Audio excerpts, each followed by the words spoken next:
โอเค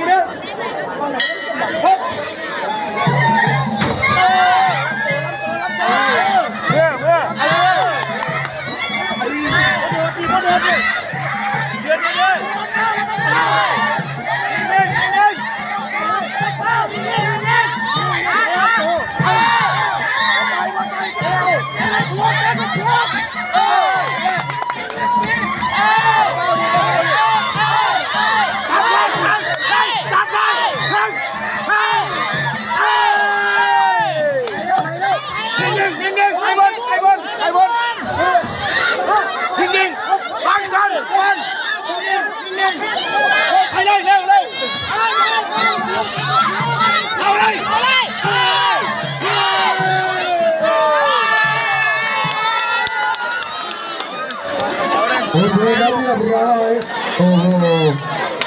ทีมงานสอสมานชัยมาเนี่ยเดี๋ยวครบยกจริงๆแหม